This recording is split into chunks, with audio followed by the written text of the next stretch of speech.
Black Myth Wukong and its enormous success should be a turning point for gaming. It might not be, but at the very minimum, it's another example in a list of successful games that continue to prove, especially towards the AAA industry, towards the big publishers, that things can be done differently and they can make games that we want to play and that we want to buy. And at the same time, it's a landmark achievement for the video game scene in places like China, or another example to serve for other territories that normally haven't pursued these sorts of games until recently, like South Korea. So there's a lot of good to discuss here. This is not my review of the game, by the way, but it is a review of all of the impact that it's having, the controversy surrounding it, and just what its massive success means for games. So I've prepared a list, as I normally do, with the key takeaways that I think that we should have as gamers and that the industry should take from Black Myth Wukong on what needs to change. And I do have hope that they're listening, because some of the bigger AAA culprits out there today that are trying to make gaming not the best it could be, let's say it that way, only speak one language: money. And Black Myth Wukong has made a lot of money. So hi, I'm Mug Thief. If you're new here, welcome. And if you're not new here, thanks for coming back. Now there's one big elephant in the room that needs to be clarified before we talk about this stuff, and that is, how big really is Black Myth Wukong? All of these Steam concurrent player numbers and things like that, the 2.4 million people playing the game, is that really impactful, or is that just China? Which I really dislike the way that people present that. Like, just China, like China's lesser than, like their money's worth less than yours, you know? Just by looking at the patterns on Steam and looking at time zones, you can tell that probably a very large amount, a very large percentage of the people who have bought this game and made it have these numbers on Steam are Chinese.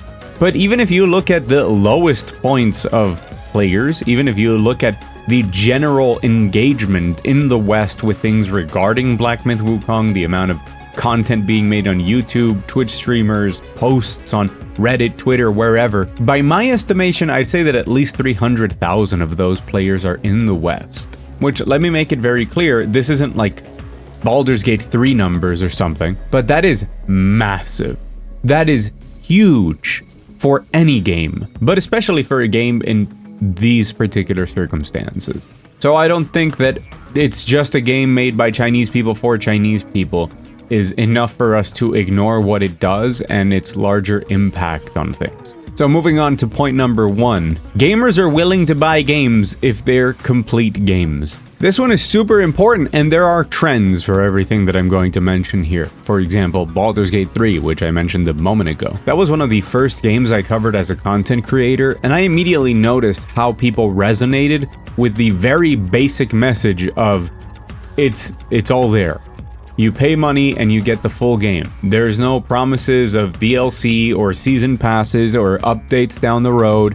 There's no Ultra, there's no Gold edition of the game that gets you access to some extra mission, and if trying to tease you into spending $20 for a 20-minute side quest. Sure, there might be promises that there will be patches if there's some unexpected things, but they're also promising to launch the game in a functional state, not broken, which in the case of even the bigger publishers, you know, the Ubisofts and the EAs out there, when they release a single-player game once in a blue moon, something like Jedi Survivor, they can't even get that right, and the game is broken on release. I've taken to calling them premium games, which makes me really sad. It makes me feel like I've been tricked by the marketing machine into the idea that what used to just be a game, where you give money and you get a finished product, is now a separate thing. It's something that needs its own little space in gaming, when this should be the bare minimum. And along with other games, including recent entries into the market like the South Korean efforts of Lies of P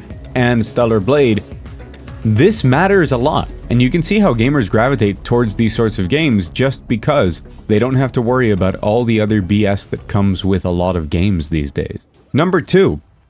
It's giving gamers what they want. It's really that simple. I feel like over the last 10 to 5 years, we've started this pattern of video game developers and publishers telling us what it is we want. when really they're just gaslighting us into the idea that their live service mobile games are better games because those are the ones that make the most money and those are the only things they want to pursue. And I think it's becoming obvious that when games actually listen to what players want, they find success. Oh no, we could never develop a AAA CRPG, that's a dead genre, and then Baldur's Gate 3 says hello. Oh, gamers don't want single-player games, those are never successful. And then Lies of P and Stellar Blade and Black Myth Wukong come along to say, what do you mean? Of course they want single-player games.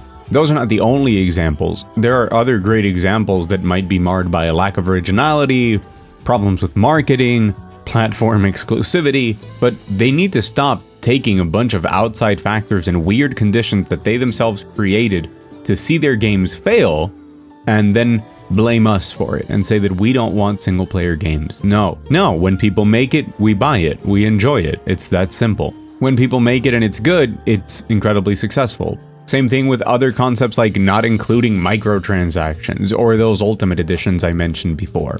And while these things are common in the indie game space, they're increasingly rare within the AAA space that I think is the one that should learn from Black Myth Wukong. Number 3, the idea that it's unrealistic or that it's unsustainable for a studio to work hard on this type of game and see success. When studios like Game Science, which by the way has around 100 people, and while it does have funding from different places, including Tencent, in that regard it's very similar to the success of Baldur's Gate 3 and Larian as another completely independent studio that is sustainable, which also have funding from Tencent. And if I'm not mistaken, I believe that the relationship of Tencent with Game Science is very similar to the relationship with Larian, where they have absolutely no control over the product in the end. It's basically just an investment. They just put money in and they want their money out, but they have no creative control or anything like that. Stellar Blade was made by a team of about 140 people within ShiftUp. Lies of P was done by Round 8 Studios, which is around 120 people inside NeoWiz. These small studios working really hard on these sorts of projects can be perfectly sustainable. And the reason that bigger publishers and bigger companies keep telling us that they can't pursue these sorts of games is their dumb excuses, which in some cases is them being paranoid about taking risks and gambling because they needed to have the biggest budget in the world, because it's attached to some quality marker that they have for their name, their pride is in there. Or more commonly, they're telling us that it's not sustainable when what they really mean is that it's not sustainable enough. When the potential return on investment on a free-to-play live service shooter would be much higher, so they're not going to make games that we actually want to play. But the more examples we get of things like Black Myth Wukong, of these games existing and being very successful commercially, the better the odds of that changing. Number 4, being different. Being unapologetically different is a good thing when looking for success. Be that finding a niche that you decided before didn't matter, like the case of CRPGs, or the setting and the culture regarding something. Black Myth Wukong, even if we consider the worst case scenario of its success in the West, and even if we take into account that maybe it's not the best game in the world, right? I think there's a lot of stuff in this game that I really like. There's some stuff that I find really annoying. I'm saving a lot of thoughts on that for my review. Remember to subscribe if you want to see that review. It's going to be a good video, I promise. The fact that it takes a lot of concepts of gameplay that you know people are generally going to enjoy, that it's going to be approachable by almost... It's basically the recent God of Wars with a couple of twists in it. But what makes it stand out is that Chinese mythology, that journey to the West inspiration, and the way that it's going full into it, because it's what the developers wanted to do, and how it's now exposing that really awesome fantasy to millions upon millions of people outside of China as the game continues to pick up traction. That's a huge deal. People are attracted to things that dare to stand out, that dare to be different than what we've seen before, even if it's in things like those aesthetics and not necessarily in its gameplay. Well, number 5 is actually a bit of a repeat, but it's an independent studio. I think that matters a lot. Studios that are not dependent on shareholders and the will of the shareholders to change things around, to me, is very important. How much I trust the authenticity of that game. Every time that a game comes from an independent studio, to me, that's a good sign. Number 6 is a pretty big one. It's not the biggest one. We'll get to the biggest one at number 7, but I think I've unfortunately fallen into a camp now where I believe that if somebody's trying to sabotage a developer or a game, it makes me suspicious. It makes me think that they're doing something right and that what they are actually doing is scaring the rest of the market. You know the saying, like, fool me once, shame on you, fool me twice, shame on me. You guys remember that when Baldur's Gate 3 came out, we had other developers complaining that they were setting unreasonable expectations for people on what an RPG could be, that they were basically harming the rest of the industry by making a game this good.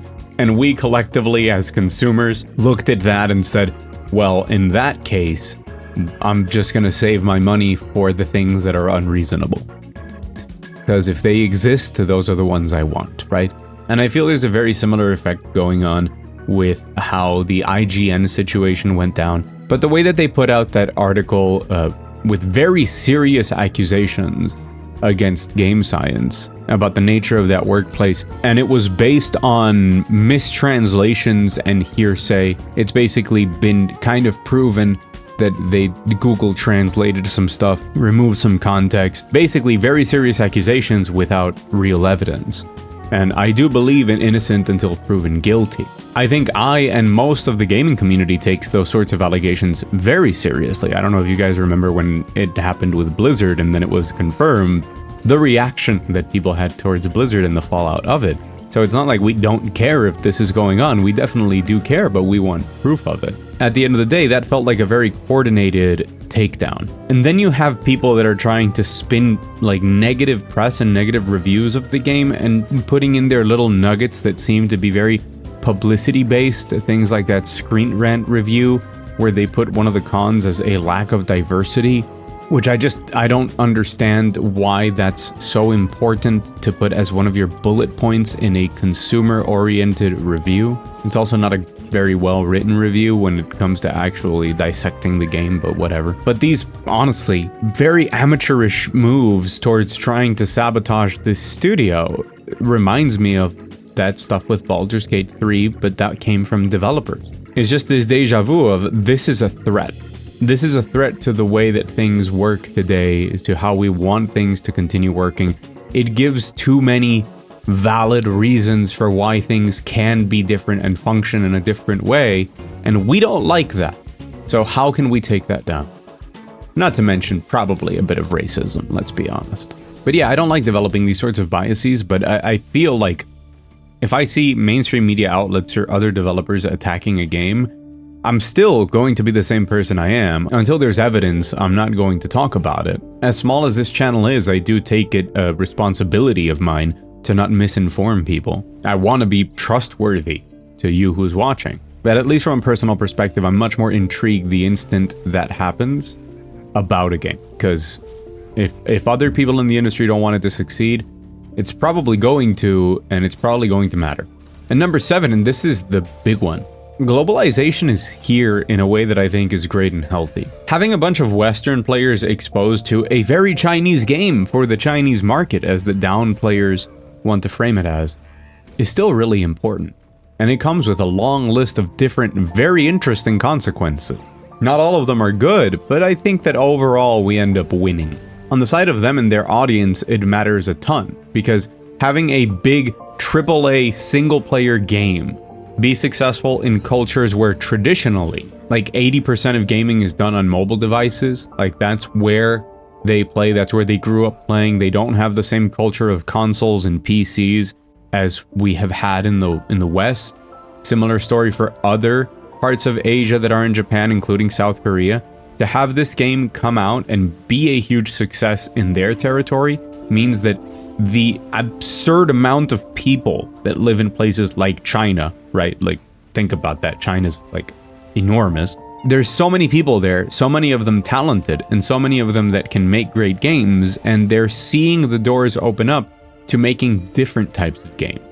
Games that on a very selfish level I want to play, because they are these single-player experiences, these new things that are not mobile games or gacha games or things like that. So this really opens the doors to that, and it also opens the doors to the priority of localization, to making sure that the game also exists outside of China, or outside of South Korea, or outside of Vietnam, or outside of the Philippines. For them to see that these games can be very successful in their home countries, but not only that, that they have a potential to be successful worldwide, means that more of these games are going to get made and that they're going to get localized at least decently enough for us to enjoy them. That is a landmark moment. That is huge. And I personally can't wait to have more games to play. It's really that simple.